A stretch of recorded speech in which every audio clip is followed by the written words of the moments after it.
مدینہ منورہ میں 3 طلباء حصول علم کے لیے مختلف علاقوں سے حاضر تھے۔ اس بات کو تذکرۃ الحفاظ للذہبی میں بیان کیا گیا ہے۔ وہ تینوں طلباء بھوکے تھے، کھانے کو کچھ چیز دستیاب نہیں تھی۔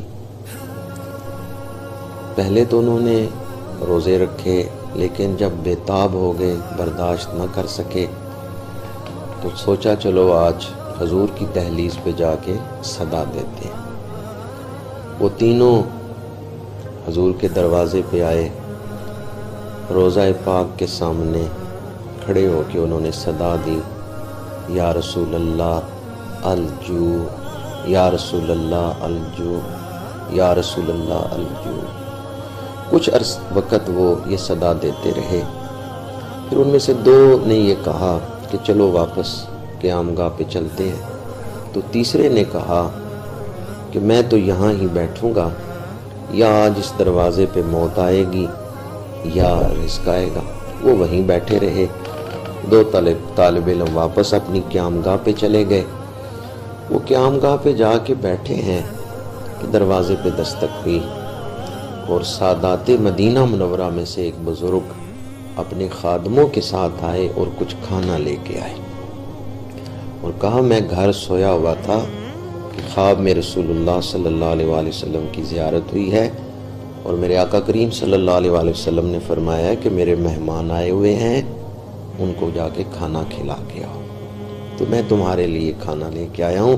مجھے تمہاری قیام گاہ بھی دکھائی گئی ہے اور مجھے تمہارے چہرے بھی دکھائے گئے ہیں۔ یہ تم 2 ہو، تیسرا کہاں ہے؟ مجھے تو تینوں دکھائے گئے ہیں۔ تو اب وہ 2 جو تھے انہوں نے کہا کہ تیسرا ہمارا ساتھی تو حضور کے دروازے پہ بیٹھ گیا، وہ تو وہاں سے اٹھ کے آیا ہی نہیں ہے۔ اب گئے دوڑ کے، ان کو بتایا، انہیں بھی اٹھا کے قیام گاہ پہ لائے۔ یہ 3 طالب علم کون تھے؟ یہ اپنے وقت کے عظیم محدث تھے۔ ایک امام طبرانی تھے، دوسرے حضرت امام ابن المقری تھے، اور تیسرے جو ہیں وہ امام ابو شیخ تھے۔ اور اکثر علماء یا ہمارے طلباء اب یا عوام امام طبرانی کے نام سے واقف ہیں۔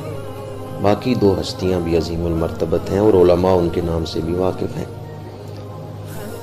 میں نے جب یہ واقعہ پڑھا تو اس عقیدے پر اور بھی ایمان پختہ ہوا کہ واللہ وہ سن لیں گے، امداد کو پہنچیں گے، اتنا تو ہو کوئی فریاد کرے دل سے، کوئی دل سے حضور کو پکار کے تو دیکھے۔ میرے آقا کریم کی شان قرآن بیان کرتا ہے، عزیز علیہ ما عنتم حریص علیکم بالمؤمنین رؤوف